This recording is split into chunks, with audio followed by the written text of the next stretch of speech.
Sa ngalan ng Ama at ng Anak at ng Espiritu Santo, Amen. sumainyo ang Panginoon. At sumayo rin. Mga kapatid, aminin po natin ang ating mga kasalanan upang marapat tayong gumanap sa banal na pagdiriwang.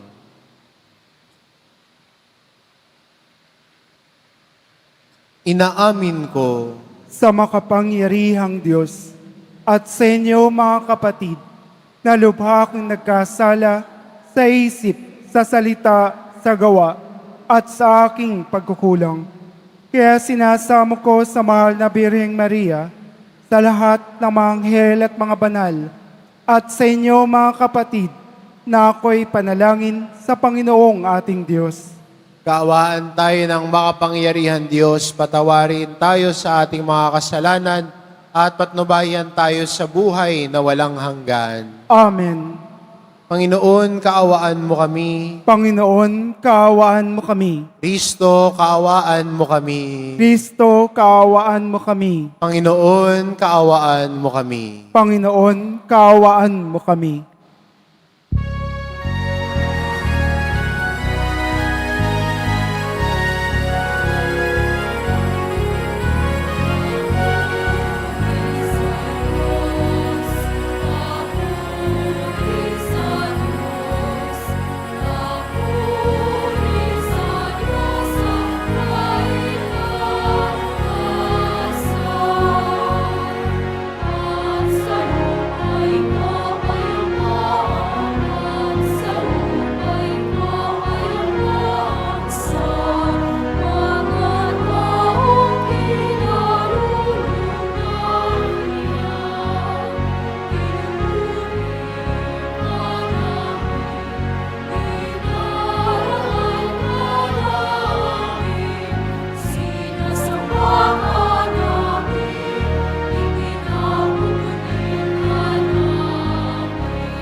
So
Manalangin tayo.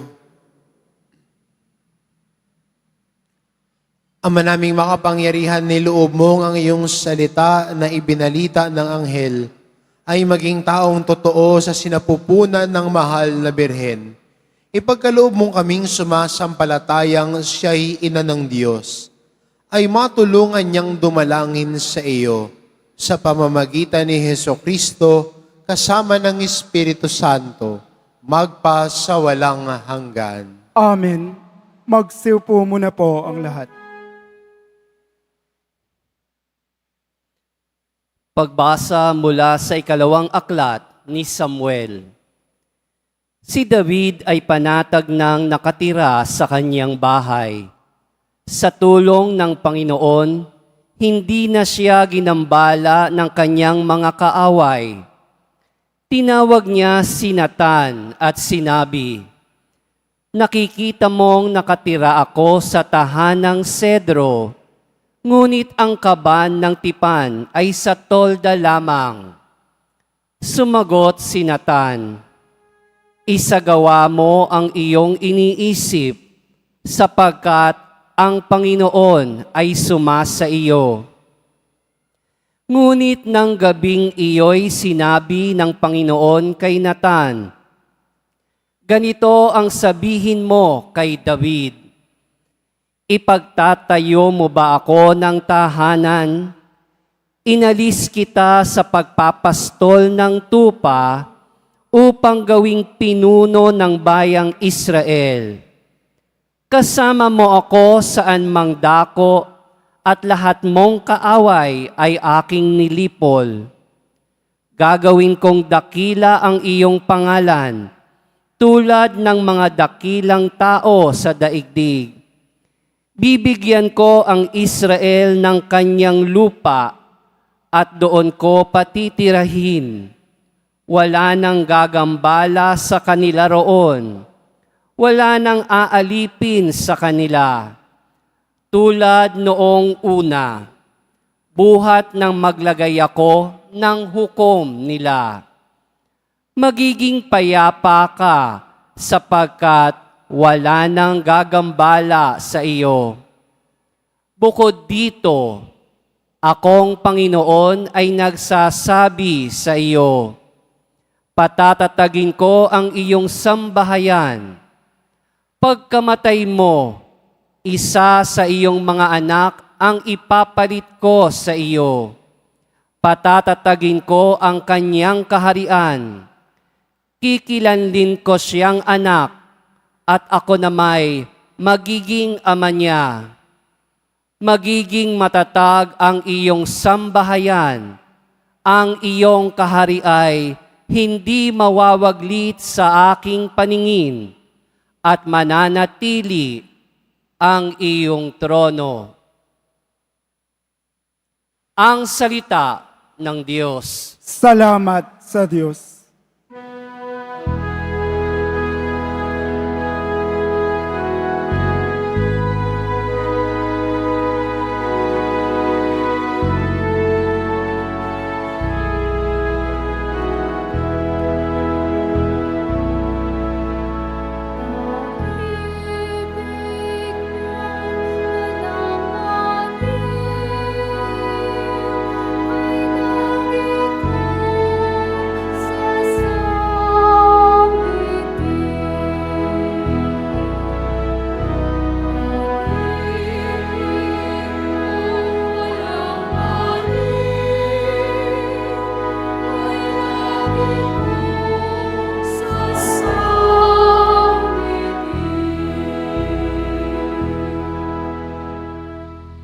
Pag-ibig mo poon na di magmamaliw, ang satwi-tuwinay aking aawitin. Ang katapatan mo'y laging sasambitin. Yaong pag-ibig mo'y walang katapusan, sintatag ng langit ang iyong katapatan.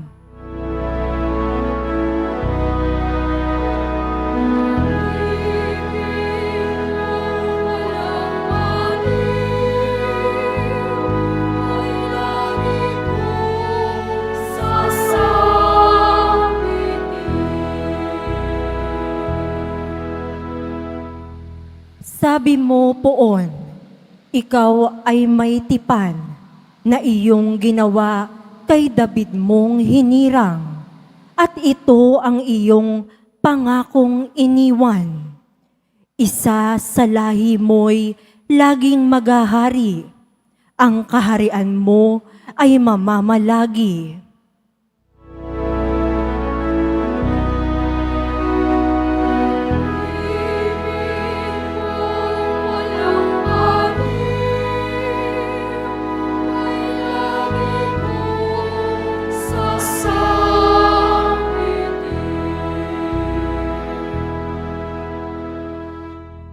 Gagawin ko siyang anak na panganay, mataas na hari nitong daigdigan. Laging maghahari ang isa niyang angkan, sintatag ng langit, yaong kaharian.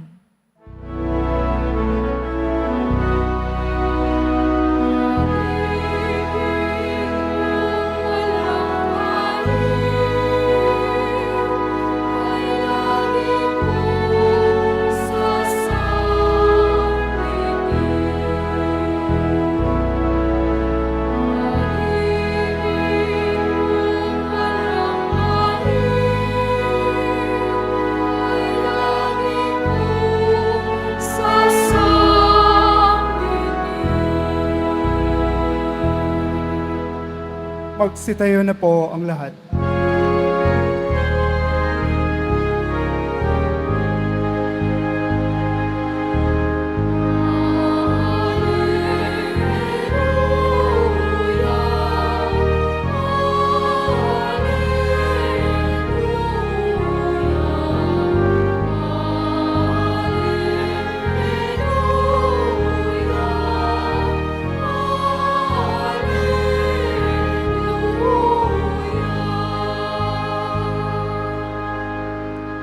Sinag ng bukang liwayway at araw ng kaligtasan,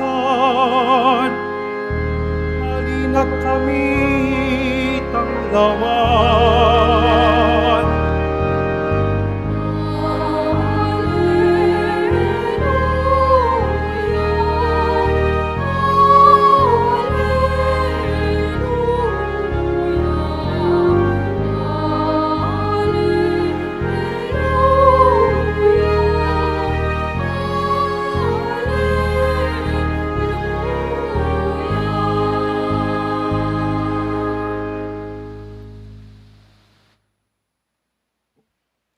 Sumainyo ang Panginoon, At sumayo rin. ang mabuting balita ng Panginoon ayon kay San Lucas. Papuri sa iyo, Panginoon.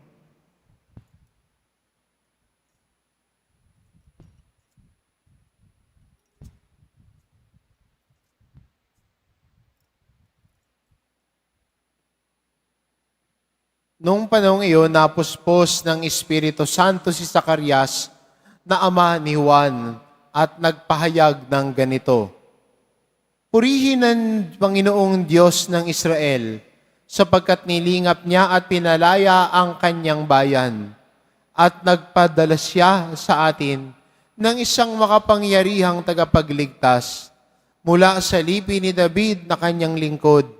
Ipinangako niya sa pamamagitan ng kanyang mga banal na propeta noong una na ililigtas niya tayo sa ating mga kaaway at sa kamay ng lahat ng napopoot sa atin. Ipinangako rin niya na kahabagan ang ating mga magulang at aalalahanin ang kanyang banal na tipan. Yan ang sumpang binitawan niya sa ating amang si Abraham, na ililigtas tayo sa ating mga kaaway upang walang takot na makasamba sa Kanya at maging banal at matuwid sa Kanyang paningin habang tayo'y nabubuhay. Ikaw naman, anak, ay tatawaging propeta ng kataas-taasan, sapagat mauna ka sa Panginoon upang ihanda ang Kanyang mga daraanan at ituro sa Kanyang bayan ang landas ng kaligtasan, ang kapatawaran ng kanilang mga kasalanan, sapagat lubhang mahabagin ang ating Diyos magbubukang liwayway sa atin ang araw ng kaligtasan, upang magbigay liwanag sa mga nasa kadiliman at nasa lilim ng kamatayan, at patnubayan tayo tungo sa daan ng kapayapaan. Ang mabuting balita ng Panginoon. Pinupuri ka namin, Panginoong Heso Kristo. Magsiupo muna po ang lahat.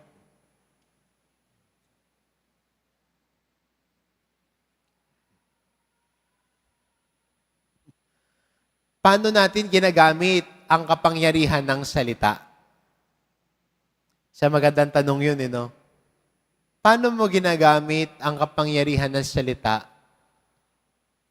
Alam naman natin, may kapangyarihan ng mga salita eh. Words can heal, words can hurt also. Words can bring hope, words can bring fear to others as well. Words can bring healing, or words can wound. Yan ang kapangyarihan ng salita. At kung titignan natin ang ating ebanghelyo, si Zacarias, ang huli niyang mga salita ay words of doubt. Nagdadalawang isip siya. Nung nagpakita ang anghel sa kanya na sila ni Elizabeth ay dininig ng Diyos ang panalangin at sa kabila ng kanilang katandaan, si Elizabeth ay magdadalang tao. Kaya ang sinabi ng anghel sa kanya, dahil hindi ka naniwala, nagdalawang isip ka, sige, hindi ka makakapagsalita. He ended with words of doubt. At pagkatapos ng 9 na buwan na no talk, di makapagsalita. Kahit nung pinanganak si Juan, humingi siya ng sulatang bato at doon niya sinulat, Juan ang kanyang pangalan. At mula doon,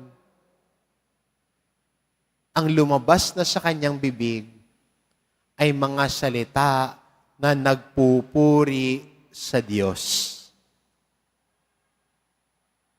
Dahil nakilala niya at nakita niya na sa kabila ng kanilang karanasan, pinagpala sila ng Diyos. Sa kabila ng kanilang mga pag-aalinlangan, ang Diyos ay tinugon ang kanilang panalangin. Ikaw ba naman, kung hindi sagutin ng Diyos, pag sinagot ng Diyos sa panalangin mo, mapapakanta ka. Ganun naman eh. May iba na sobrang saya, napapakanta. Yung iba rin siguro, pag malungkot, sumisenti. Tapos magmumukmok. Habang pinakikinggan ang playlist ni Moira. Pero si Zacarias, ang naging playlist niya, playlist ng pasasalamat. Dahil ito yung natanggap niya. Ito yung nakita niya. Na para sa mata ng iba, parang imposible. Pero dahil ang Diyos ang gumawa ng paraan, yung sa tingin nila ay imposible, at kahit sa kanya, akala niya imposible. Kaya kinilala niya, biyaya ng Diyos. At dahil tumanggap ng biyaya, ang sukli niya ay pasasalamat. Magandang tanong din minsan, ano bang lumalabas sa bibig natin? Ano ba ang lumalabas sa ating mga labi? Mga salita ba nagpupuri sa Diyos? Mga salita ba na nagpapasalamat sa Diyos? O mga salita na halos pumatay na lang ng kapwa? Mga salita na mambababa ng kapwa. Mga salitang sisira sa kapwa. Yan ba ang lumalabas sa bibig natin? Mas mabilis pumuna kaysa makita ang kabutihan ng kapwa. Minsan din naman, pag pinuna tayo, pag naman may mga ganyan tao, no? Pag pinagsabihan, kala mo aping-ape. Tapos anong gagawin niya? Siya din gagante.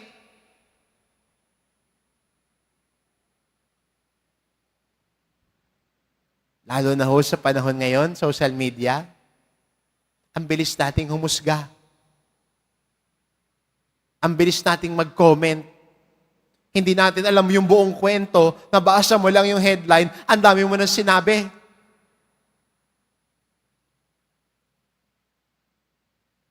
Mas nauna to. Nahuhuli to.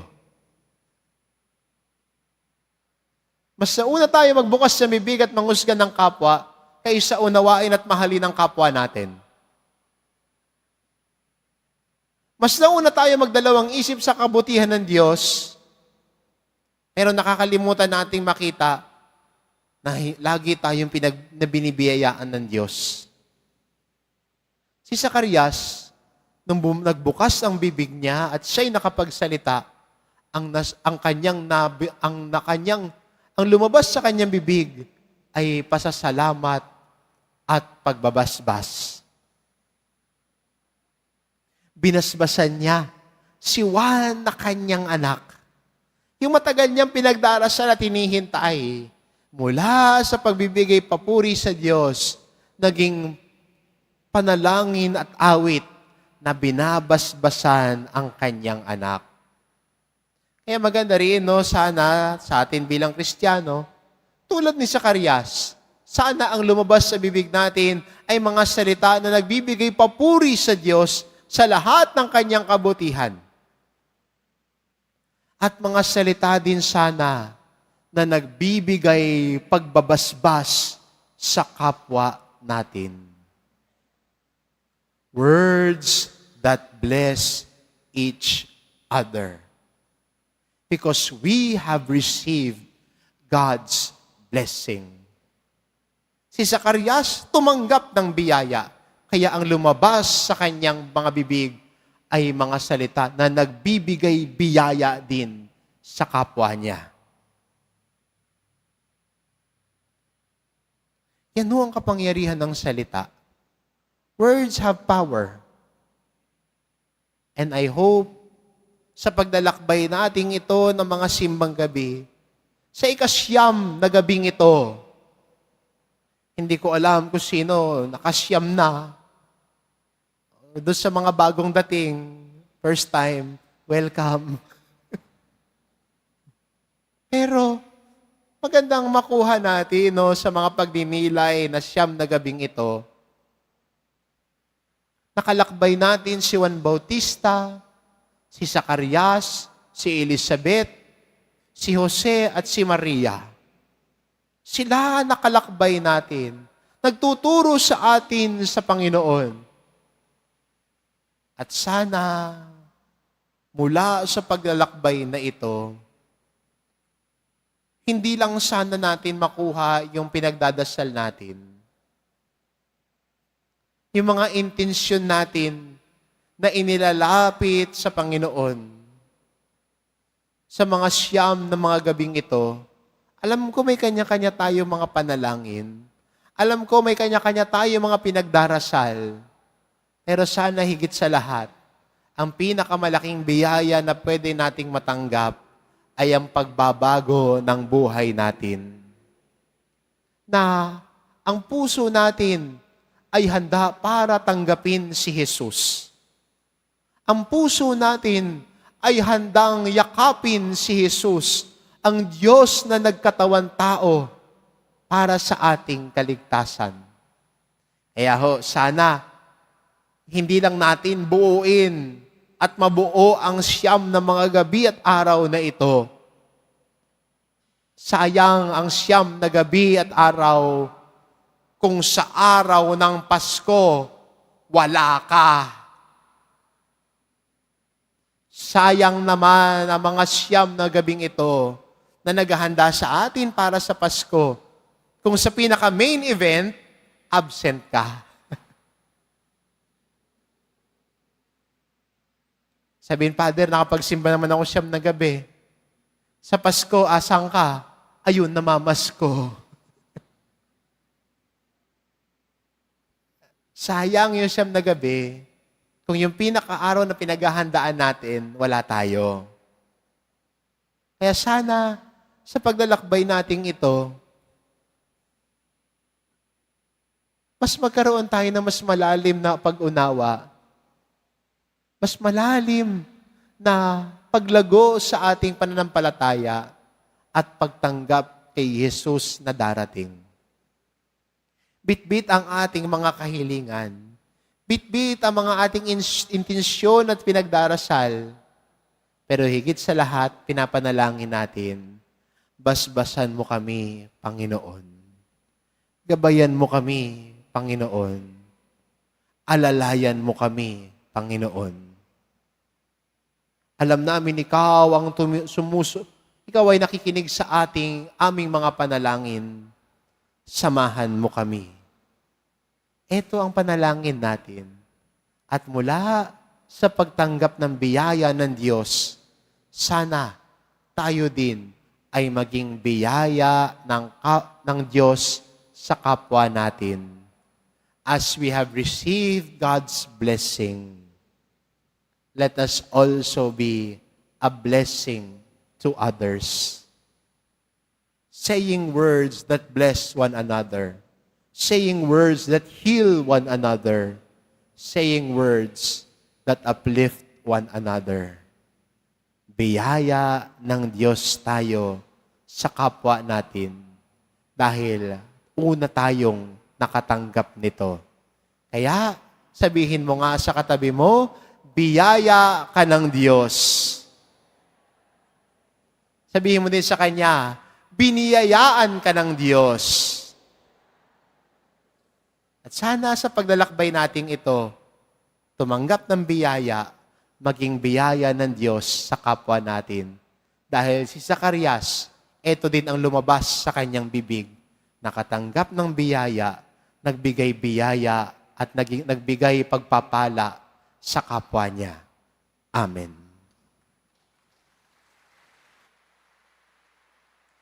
Magsitayo na po ang lahat.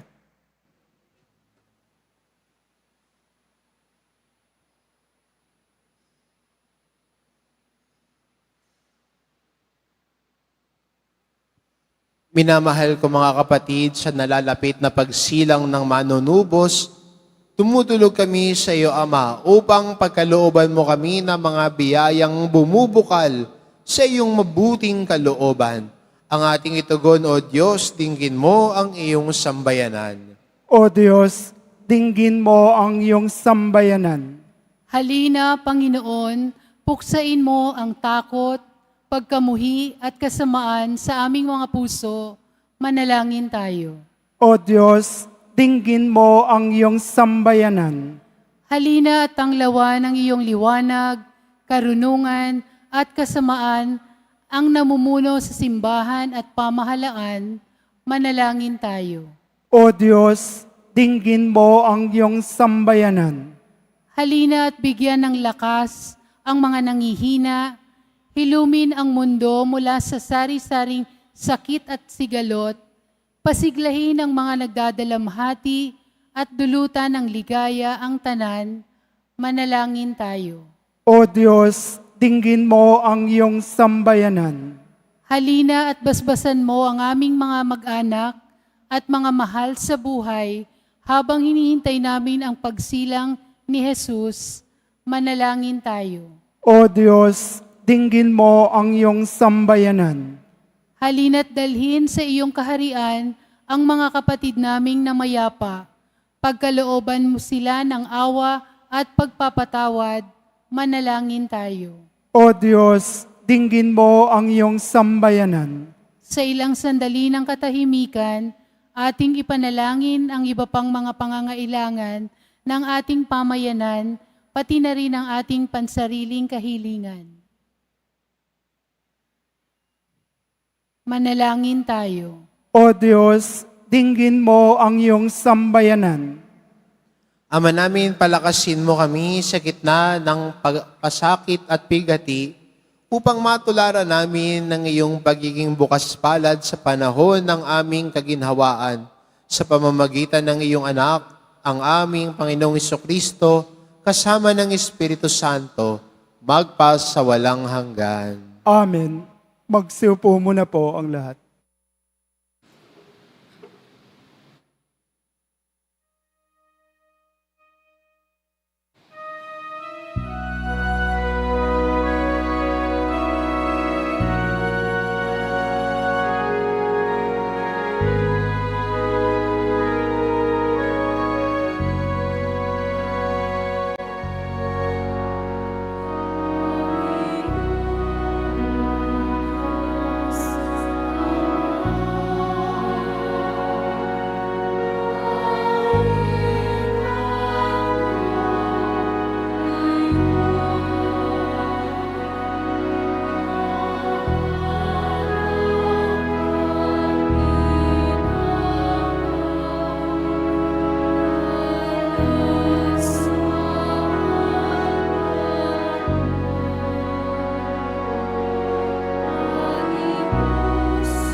Manalangin kayo mga kapatid upang ang paghahain natin ay kalugdan ng Diyos amang makapangyarihan.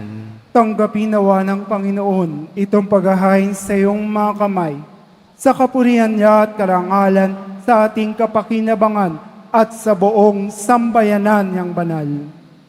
Ama naming lumikha, ang mga alay naming nakahain sa iyong dambana ay pabanalin nawa ng paglukob ng banal na Espiritu na pumuspo sa sinapupunan ng mahal na Birheng Maria upang magdalang tao at magsilang sa iyong anak na siyang namamagitan kasama ng Espiritu Santo magpa sa walang hanggan. Amen.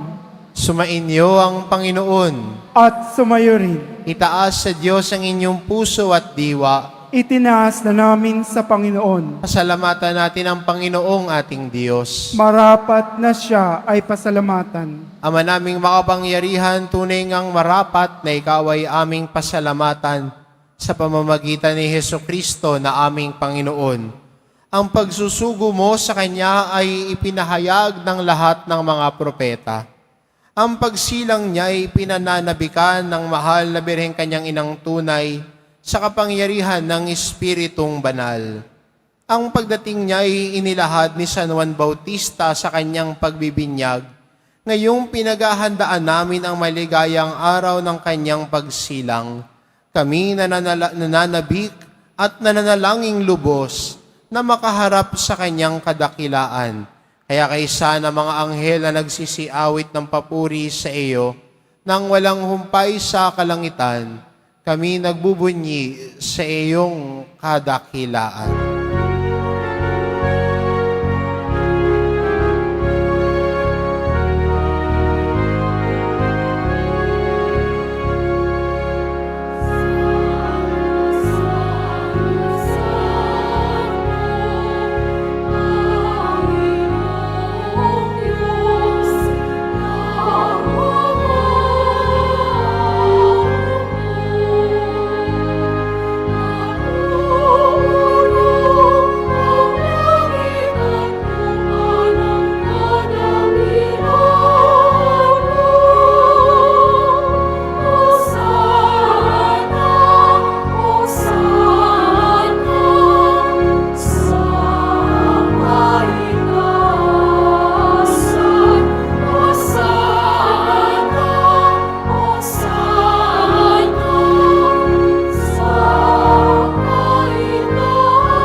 Lumuhod po ang lahat.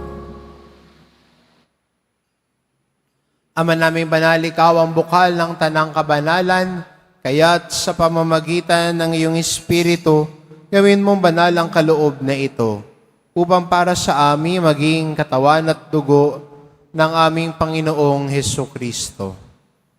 Bago niya pinagtiis ang kusang loob na maging handog, hinawakan niya ang tinapay, pinasalamatan kanya, pinagati-hati niya iyon, iniabot sa kanyang mga alagad at sinabi, "Tanggapin ninyong lahat ito at kanin, ito ang aking katawan na ihahandog para sa inyo."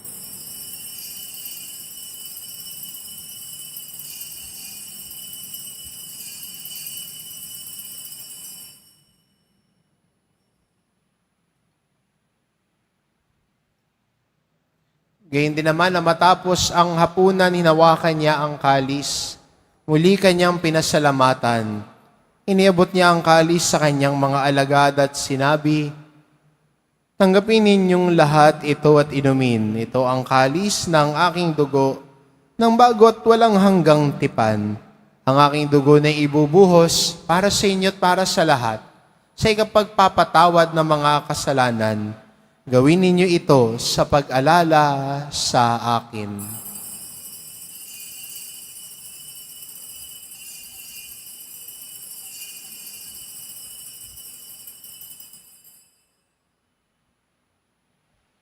Magsitayo na po ang lahat. Ipagbunyi natin ang misteryo ng pananampalataya.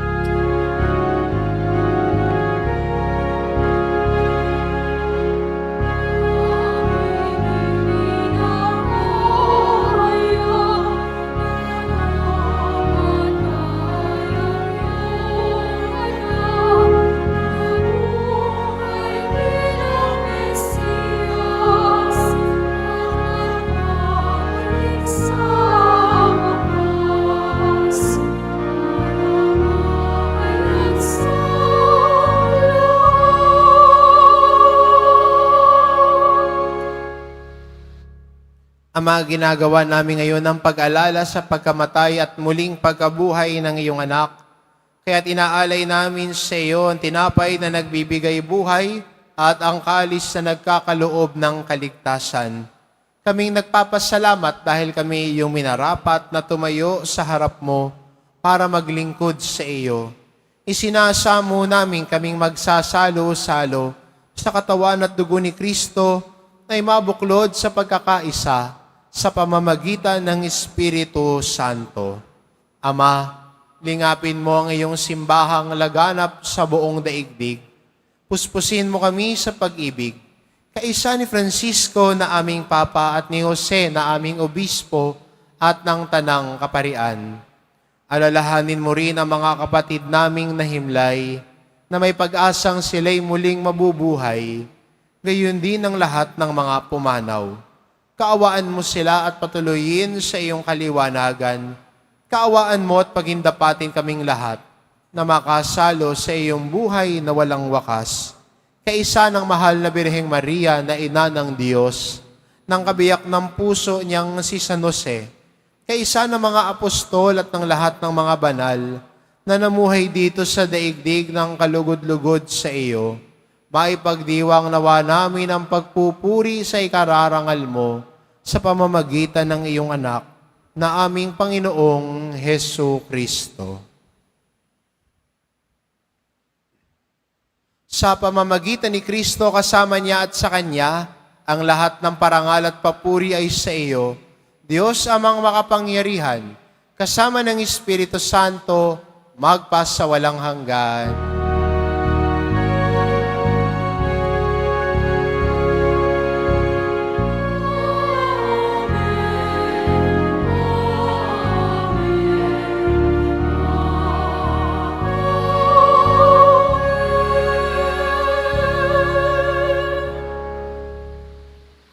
Sa tagubilin ng mga nakagagaling na utos at turo ni Jesus na Panginoon natin at Diyos, ipahayag po natin ng lakas loob.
Hinihiling namin kami adya sa lahat ng masama pagkalooban ng kapayapaan araw-araw, iligtas sa kasalanan at ilayo sa lahat ng kapahamakan.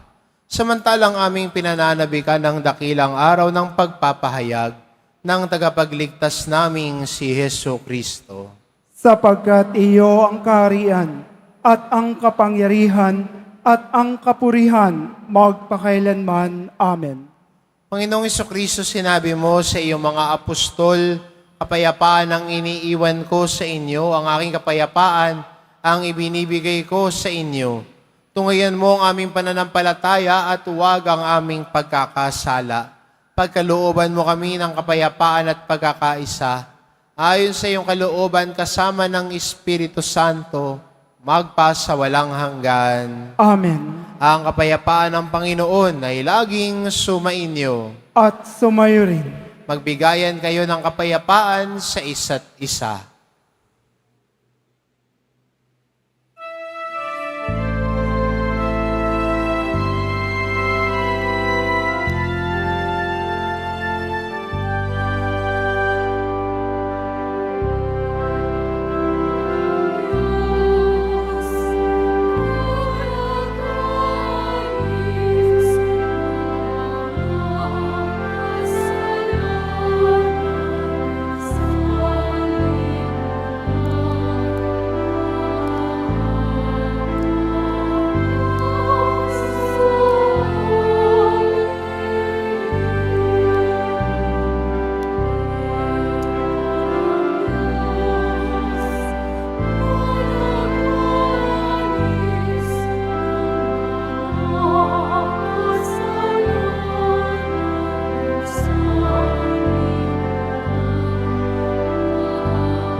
Magsilod po ang lahat.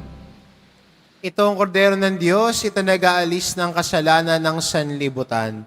Mapalad ang mga inaanyayahan sa kanyang piging. Panginoon, hindi ako karapat-dapat na magpatuloy sa iyo. Ngunit sa isang salita mo lamang ay gagaling na ako.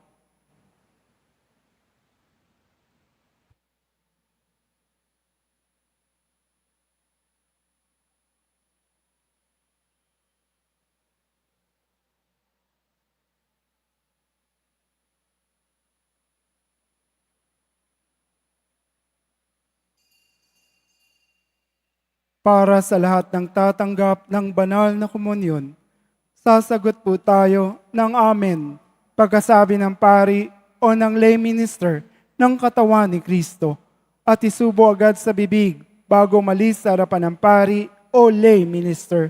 Sumunod po tayo.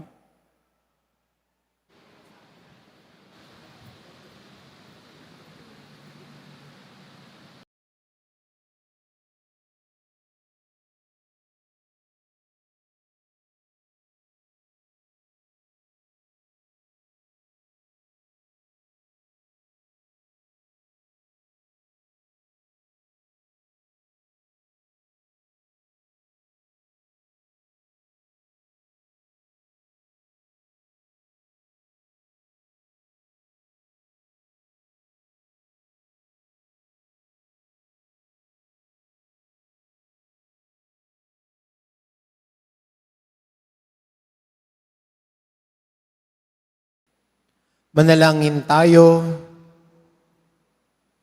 Ama namin mapagmahal, sa aming pagsasalo sa banal na hain, lagi nawa naming madala ang iyong kagandahang loob upang kami magkamit ng kaligtasan, pakundangan sa pagkakatawan tao ng iyong anak. Ngayong aming ginugunita ang kanyang ina, sa pamamagitan ni Hesukristo, kasama ng Espiritu Santo, magpa sa walang hanggan. Amen. Bago ang pagkawasbas ay pasalamatan natin na nag-alay sa ating misa ngayon ng Barangay 309, Zone 30, na pinangungunahan po ni Chairman Jojo Manuel and Council.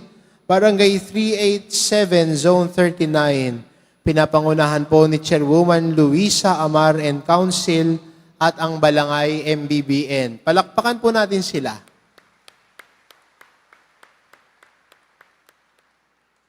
Sumainyo ang Panginoon. At sumayo rin. Mahal na pong Jesus Nazareno, inihayag mo sa pamamagitan ng krus ang walang maliw na pag-ibig ng Diyos sa sangkatauhan.